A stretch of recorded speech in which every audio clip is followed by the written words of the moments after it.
Let's do it. Oh, yeah. Hello, Alex. Please try to encapsulate the experience of your movie, anything that moves for my audience. Well, I encapsulate the movie for them. It will be a wild but also heartfelt ride that involves a lot of sex and violence, but then also intimacy. And yeah, it's shot on film, and it's about this bike delivery sex worker who delivers food and pleasure to people, and then one of his clients ends up dead, and he's implicated in it, and so is everyone else around him. He's trying to figure out what's at the bottom of this, and goes on this crazy ride to figure it out, and clear his name, and maybe it's someone that was in his bed, and yeah. I love it. That's it. I just watched it. I had a lot of fun. How did you come up with this idea? So the idea came from my own personal experience as a delivery driver, bike delivery guy. Actually, I didn't drive a car.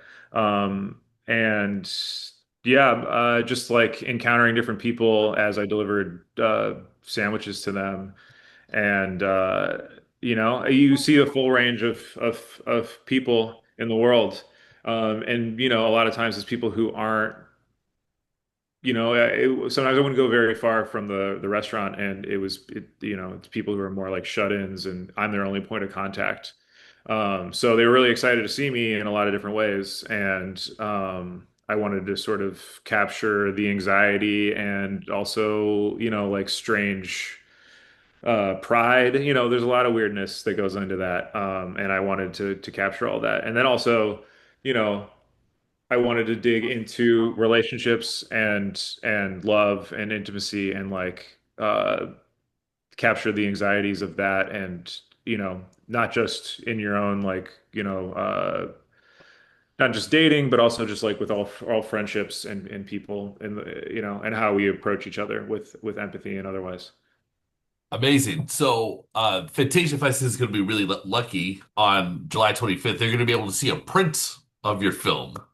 Yeah, it'll be 35 millimeter, which will be pretty sick because it was we shot it on Super 16, and then I cut it, and then we were able to send it off to get printed to 35. So it'll be pretty cool. It'll be all grainy and beautiful and the way that it should be. And why did you want to shoot it in film? Well, so basically every film reference of mine was shot on film. Every movie that I've ever loved basically is shot on film. There are some digital films that I like as well, but all the major references for this script, and were shot on film. And in my last film, All Jacked Up and Full of Worms, we were really going for the film look. And this way we were able to do it authentically, and then that allowed us to play a lot with like lighting, and it also really grounds the set. It makes us all feel like, the way that you light the environment is the way that the film is going to pick it up. But when you shoot digitally, you're thinking a lot of post production. You're thinking about like what shadows you're going to pull down and what you're going to like color. This is like what you get on film is what you're going to see at the other end. So when you're creating a world like this fantastical world of anything that moves, there are a lot of crazy lighting choices and there's a lot of world building. So the entire set, the entire environment is bathed in the world. So then when you say action, and when the camera starts going, you can hear the film ticking through it, and everybody's really like engaged and locked in. Okay, cool. And were there specifically like smut and portal references you were making? And could you share with me some of those? Sure. Yeah.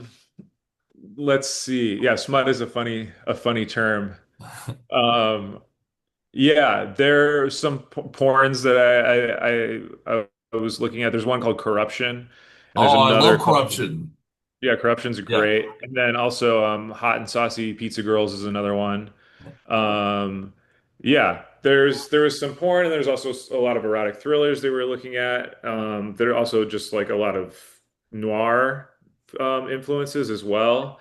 Um, I don't know if I've mentioned this one before in a different, I The Long Goodbye was also like a major influence in this, just like the way that uh, danger and conflict hits the protagonist, in the way that it's often like absurd, but he's dealing with it in a very like grounded way is a major influence on this, and also the dream logic of that film. Um, yeah. And Cruising, French Connection. There's a million other ones too that I should mention, but I'm not right now. Anyways, Yeah. yeah. What else? What else? Well, let's get to it. So, some of the Vinegar Syndrome guys are credited as producers here. Mhm. So, tell me about how did they get linked into all this? One of my producers is Leanne Kunji, and she and I connected at Fantasia in 2022 when I was there with my film All Jacked Up and Full of Worms. And I pitched her this movie, and then we talked about it more at Fantastic Fest. And then I cooked up this script with the intention of working with Vinegar Syndrome and pitching it to them. So I had partnered with Eddie Linker, who's here in Chicago with his company Missing Link. And he was also an enormous help and great executive producer to work with. And so he and I took it to Vinegar Syndrome to work with them, and they're the ones that made it possible to shoot it on film. And they were fantastic. Leanne and the EPs that came on also were just a great resource, and both.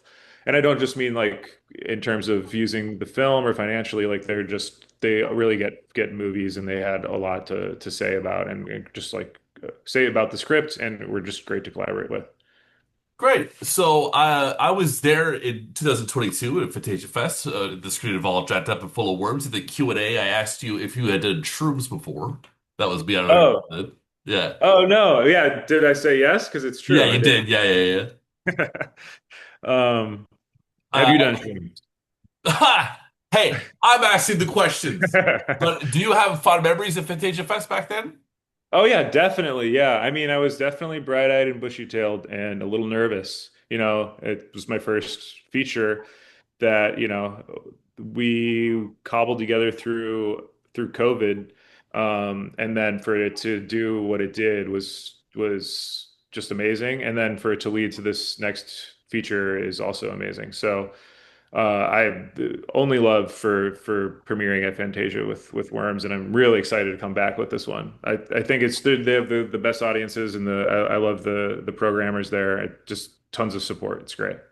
Oh yeah. And can people still buy that Terror Vision Blu-ray? Is it still up Oh there? yeah, definitely, definitely. Yeah, it's yeah, get it from TerraVision's website, or if you're in Chicago, you can pick it up. And I think they have it placed other places too. I'm not entirely sure where, but yeah, it's a beautiful disc. There's some good extra features on there. You can see some of my shorts. It's pretty cool. Awesome. So, we were talking about shrooms and how shrooms are awesome. Do you think that maybe with in relation to this film, that maybe sex work is understood and could be often a fun time?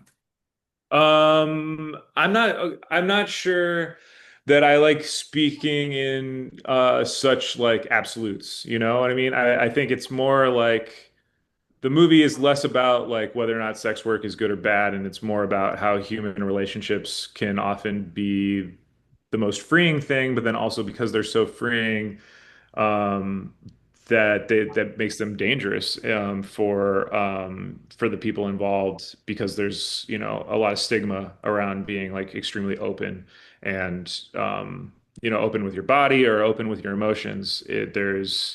There's fear around that, and that's part of what brings the erotic thriller element and the horror element to this.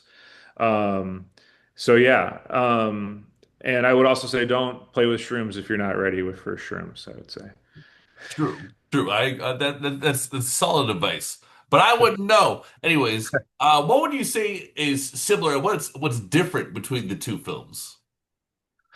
What's similar and what's different? Similar, I would say we're dealing with complicated people in that are grounded in sort of authentic, realistic performances, and then placed in heightened, surrealist, absurd situations and conflicts.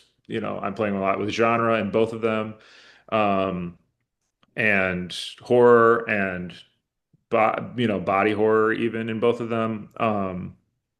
And difference, I think something that I've sort of kind of come around to is that Worms is there's a lot of desperation to it. It's life affirming by the end, but in a sort of bittersweet way where it's like, are we so sure about this family unit? Are we so sure that this, it's I wouldn't there's a real death drive in Worms, whereas in anything that moves, we've got a lot of love and a lot of heart to it. So I'd say they kind of go in opposite directions in that way, but deal with a lot of the same themes.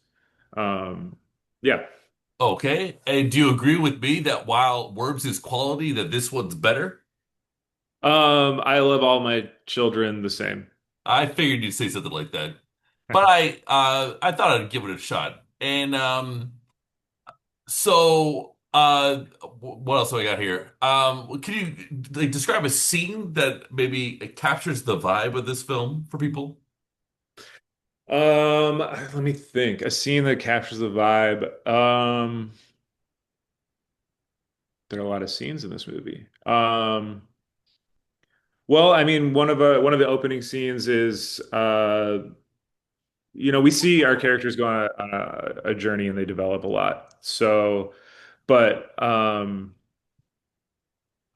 of the like thing that sort of sets our Liam, our lead off, is he delivers food to this sort of like shut-in dude played by Trevor Dawkins, who was also in All Jacked Up and Full of Worms, and that guy ends up brutally murdered. And so that kind of like sets us up. We see there's sex scene that's both like complicated, funny, and sexy, and we also see the gore that comes after. And I think that we get the highs and lows of horror, and we get the like intimacy and a little bit of comedy in there. And I think that kind of like that moment in the film really shifts the movie and like sends us off into a crazy journey.